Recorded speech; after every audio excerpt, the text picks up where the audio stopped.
Oh yeah, the Jimmy, smell of Subway is better for sure.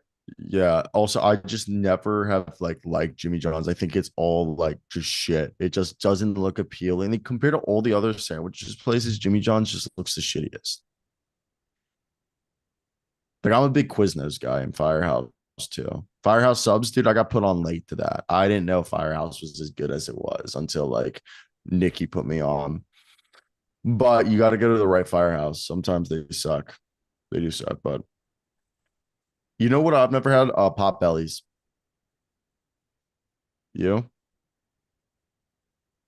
You a sandwich guy? I'm a huge sandwich guy.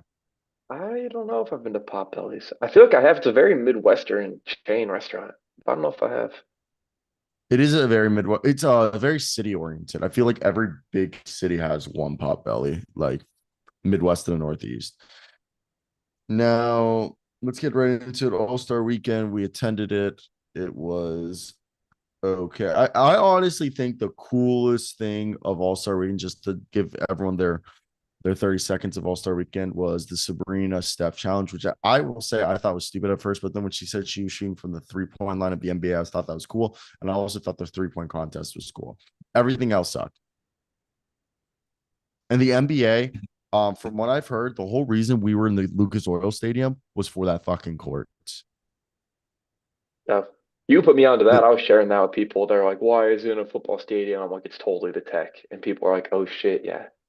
yeah, I noticed that myself, like just like looking at everything, I'm like, wow, that looks like a lot of fucking shit that normally isn't fucking there. And then I heard on the Athletic podcast, Dave DeFore or Sam and Mac, one of like the national, like may basically they said Lucas Oil was terrible. Like the crowd wasn't hype. Like even if the crowd was hype, the stadium was so big, it sounded not hype in that arena in the Lucas Oil Stadium because we were like half cut off. And then they just said in passing, they were like, "Yeah, the only reason we were there, like, they just said the court was the show for the NBA. They're like the NBA just wanted to show off the court. That was like they It's kept saying all. that joke, It looks huh? great on YouTube and Instagram, and all the clips are cool, but it did not make for a good in-person showing. My assumption was you're telling me you couldn't have spent the day, like we had two arenas clearly, like they were playing in Gamebridge, and where else were they playing? Just in Gamebridge and Lucas, was that Yeah, all they were playing? yeah.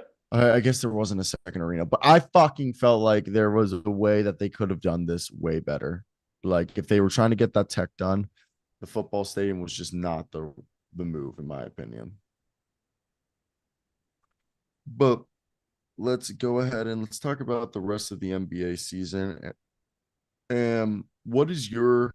Let's talk about DeLon Wright real quick. DeLon Wright, I think, was the biggest news one would say this weekend, if that is what we're going to classify it as. He got bought out by the Wizards, and he's signing with the Miami Heat. That's official. There was also the news of Jacques Vaughn being fired and Kevin Ollie taking over as head coach. We can touch on that. Let's touch real quickly on DeLon Wright, and then we'll go to Kevin Ollie, and then we'll touch the rest of the two-way signings. Let me hear your initial signing, DeLon Wright. I just think it gives him point guard depth. DeLon Wright's not going to set the world on fire, and it all depends on if he can stay healthy. I mean, it's a good fit because his older brother Darrell played for the Heat, so there's a family connection with DeLon and the Heat already. And yeah, I mean, right now their point guard rotation has been Tyler Hero and who the fuck else it's been? I'm blanking on his name. Tyler Hero. Who's their other point guard? Jaime Jaquez, Tyler Hero have been splitting the role. Why am I blanking on the Heat roster right now? I mean, But I mean, I mean, it's. I mean, everybody's hurt. Josh Richardson is hurt. It's literally just been Tyler Hero with like a combination of random wings. It's only Tyler Hero. yeah, it's only Tyler. Okay, that's what I thought. I thought I was blanking. Yeah, because it's Tyler Hero. We've been seeing Duncan Robinson pass a bit more than all of his career. Jaime Hawkins has been helping out. But yeah, when healthy, Tyler Hero and Jimmy, and I guess Terry Rozier was planned, but we all know Terry Rozier more combo guard than true point guard. And yeah, so it's there. So you kind of get yourself another pure. I guess I would say DeLon's a backup point guard at best, can play too. But your thoughts on that? I'm done rambling. Sorry. Yeah, I think he is a general floor raising addition to their ball handling cast, and I think that he can be an upgrade over Haywood Highsmith in the wing rotation. So I think he just fits like the little versatile 1 to 3 physicality that they can bring. I agree. I do think it's definitely strange in the sense that this team I I mean, I'm not concerned because they've done a good job of like spreading the ball handling, but I would love to see him get maybe one more guard addition. I guess they brought Aldontis Williams on a two-way, but that's like I don't know, man. I feel like they need to do something to help them get a little bit more depth, especially if Josh Richardson and anybody else is going to miss time because they don't. Josh Richardson, yeah, I know he's facilitating, having one of the better just facilitation years of his career, but like I still don't think that's enough in my opinion. I But think when Jimmy comes back, they can tread water until Terry comes back. But like once again, you're talking a lot of ifs there. yeah, I think they would benefit if Corey Joseph becomes available. Like, I think he is available. He's someone that I would think they should look into. I'm not saying that he would move the needle, but it's another body that I Right. I would mean, trust. listen. I mean, there's nobody to handle the ball. It's only Tyler Hero and DeLon Wright right now. So yeah, I tend to agree. Yeah, so for me, that's kind of where I'm kind of stuck at. But well, But they'll find a way though. They'll run offense through Bam. Duncan will do some stuff. Like they'll figure it out. But yeah, another body in the backcourt can't hurt. exactly. Let's talk Kevin Ollie and the Brooklyn Nets. I actually wanted Kevin Ollie to be the Pistons coach, and Kevin Ollie's been credited to helping mentor the Kevin Durant, Russell Westbrook, James Harden, as well as LeBron James at the end of his NBA career. Went on to take over Jim Calhoun's team and won a championship with the players that Jim Calhoun recruited. I I do believe Kevin Ollie obviously is a decent coach. He ended up being blackballed during the after those infractions that UConn underwent and was forced out of the college ranks, and he ended up going to the overtime elite as like being the director of player coaching. Now he is the interim head coach of the Brooklyn Nets. I had a source tell me that the type of coach he's going to be is whatever the fuck Mikal Bridges wants. So, what's your initial thoughts on Kevin Ollie? Do you think he has a chance to keep the job for the remainder of the season? I'm excited to see because he's always been a guy that I would wanted to see what he could be in the NBA, and he takes his first assistant coaching job, and now is interim head coach. Yeah, I thought he said all the right things yesterday. It seemed like Brooklyn media is extremely fond of him and liked the energy he was bringing. So, I mean, they are going to do an extensive offseason coaching hunt, but I think that for a team that could just use some galvanizing, really, and has some dogs that can like be summoned, I think he could have a very good tenure as interim. Yeah, I haven't seen anyone say specifically that he is what do you call like expected to have an opportunity to keep the job. It's seemingly like everyone's in agreement that it is a temporary position and he's gonna have to blow people away with his performance if he is expected to be considered in keeping the job. But yeah, I I think the biggest thing is can they make a run for the play-in? Can they Cam Thomas and first off, before we talk about Cam Thomas, I know he's scoring 20 points, but give Cam Thomas consistent minutes. But can Cam Johnson be given, confidence? Cam Johnson's kind of been background noise all this year, and we need to see the guy that came out shooting after the deadline last year and looked like he could be like a third or second fiddle next to Mikal, especially with Cam Thomas being the second fiddle next to Mikal. All you need Cam Johnson is to be like a 17, 19 points per game scorer, and you're like, cool. And he's shown that he can do it in a small sample size. So maybe we can see if he can do it again. If not, then he is who he is. What's your thoughts on how they should end the season, what they should be chasing? I mean, I think that qualifying for the play-in is very much in play. All they have to do is pass Atlanta, and they're there. And I think that Dennis Schroeder's an upgrade over Spencer Dinwiddie. And I think if, you know, Kevin Ollie generates an extra 2 to 3 wins, and they're gonna make it. So, I mean, obviously they don't have any of their own capital, so the rest of their season isn't overly tied to the future, but qualifying for the play-in is plenty realistic. I agree. And I think the biggest thing is like just looking at this squad and knowing that, okay, let's just try to play competitive basketball because we're in a situation. I mean, I talked with someone who's well sourced with the team, and you can guess who it is. It's a coworker of mine that is an insider based out with a New York accent. And he told me, in his opinion, they should fucking just blow it up at this point. Uh, Building from the middle, retooling never works. And that instead of hoarding their assets, unless they were able to blend a big fish, it makes more sense for them to just blow it up. What's your thoughts on that? I, I I mean, I just think that this is a weird selling juncture. Like you're talking, I mean, in the off season, I just don't think unless you see a Cam Johnson that's what I'm saying in break the off out, season. like Well, who are the assets besides that's Mikel? Cam Johnson, Cam Thomas, everybody, Nick Claxton signing trade. Just tell everyone. I personally think you just they're right now treading water and are slowly putting themselves into the Washington Wizards position where they're trying to build from the middle. Well, but they don't incentivize, they don't benefit from blowing it up. I guess it depends on the assets they could get. But they're not Mikhail, in a situation that's really comparable to other teams, I feel like. Mikhail will get you 3 to 4 first round picks. You have a bunch of young dudes already on this roster with Deron Sharp, Dariq Whitehead Yep. that you could just start running, and Cam Thomas could stay another year. You got Noah Clowney. Um, you just flip Dorian Finney-Smith for at least a first, and then you go send Mikhail for what 3 to 4 first round picks, and you just go into this draft. You just also you don't ask for picks and maybe in this draft. You take next year's. I just Yeah, I really think it just depends on it's tough though because I do want Duron Sharp to play, but I like Nick Claxton. Like I'm becoming more and more open to the idea of them re-signing him.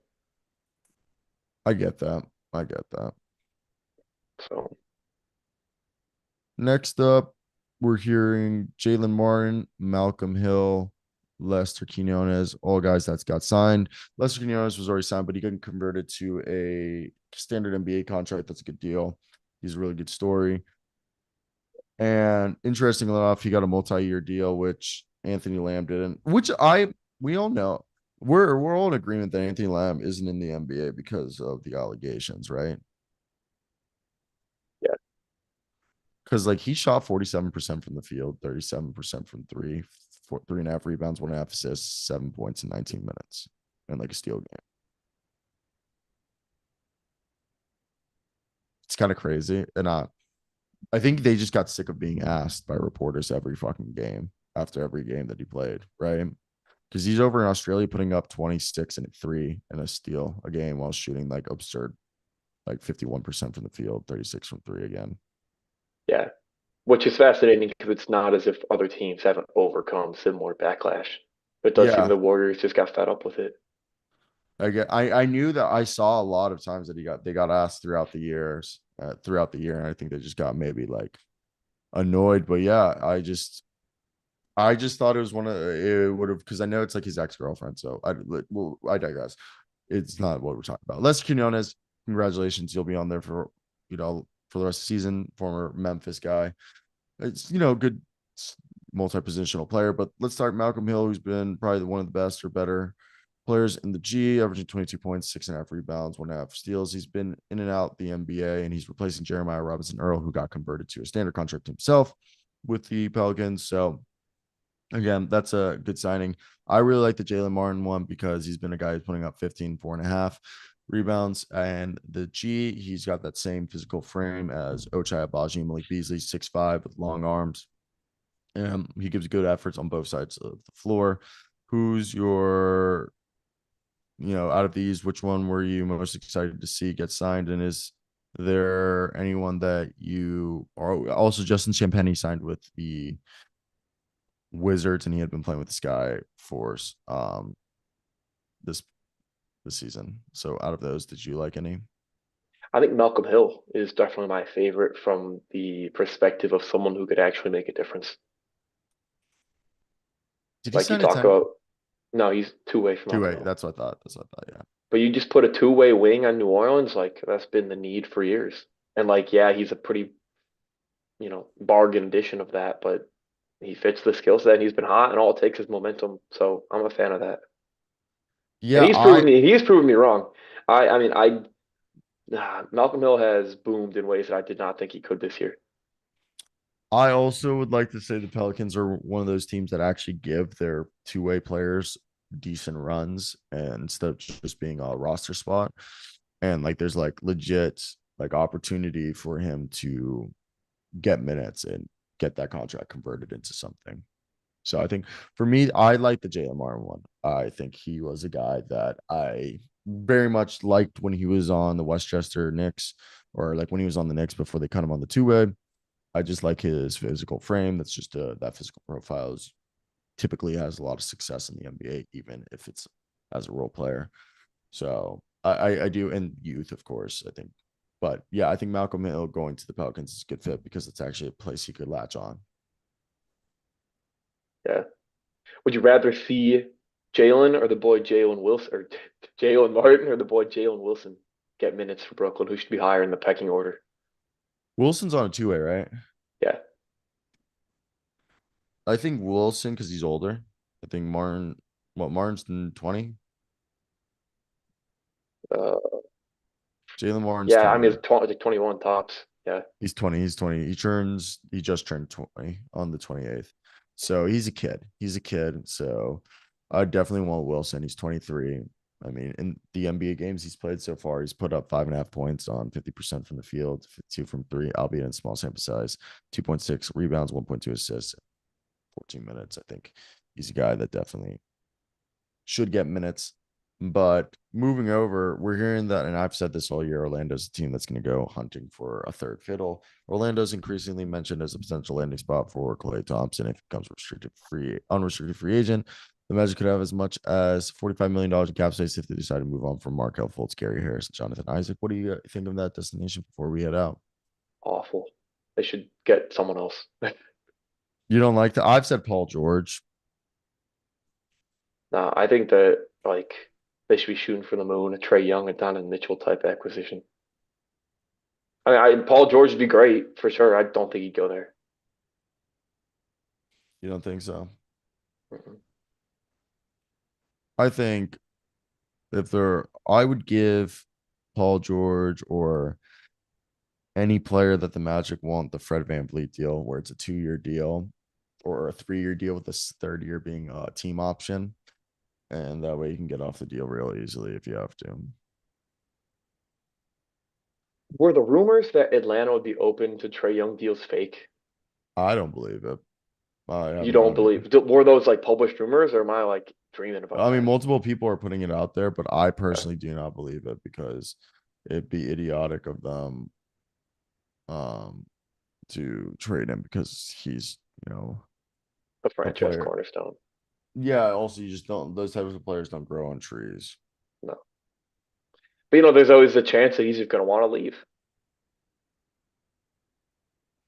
Oh, not with the way the But max yeah, contract. which could have been the backbone of the rumors, but I also don't really buy them. I just found it He interesting. he's also, from what I've been told, a really quiet dude. Yep. Who is this? He's not in the West.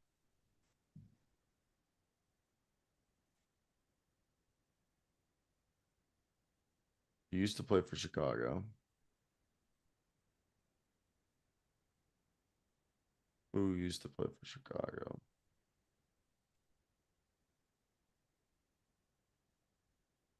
Wow, in the weeds Oh, though. That's a good guess.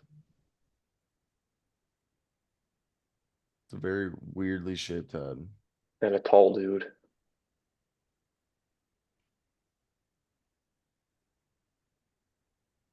I'm trying to think of who's on the Knicks. Nobody. Who who's on the Sixers? Nobody. Who's on the Wizards? Nobody that would be there. I'm trying to think of a different team. Orlando. They got Goga.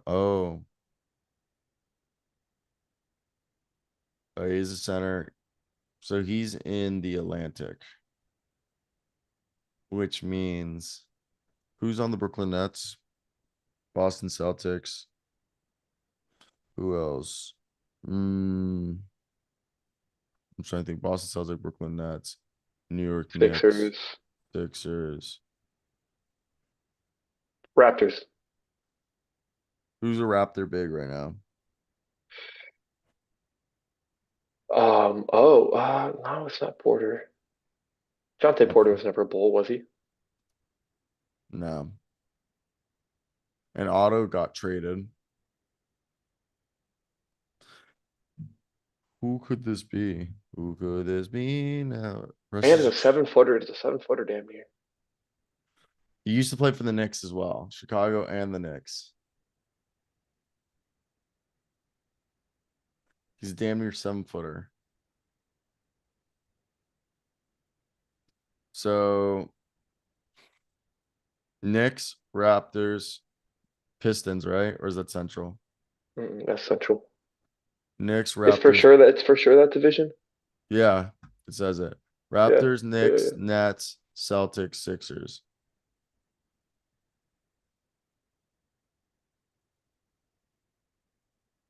Uh, Oh, wait. No way. This is mo- not. This is not Taj Gibson, is it? that would potentially. No, it's not I because don't think it is. it's not a Knicks player. Oh yeah, yeah, yeah. Who's the Well, Celt? he did get cut by the Knicks.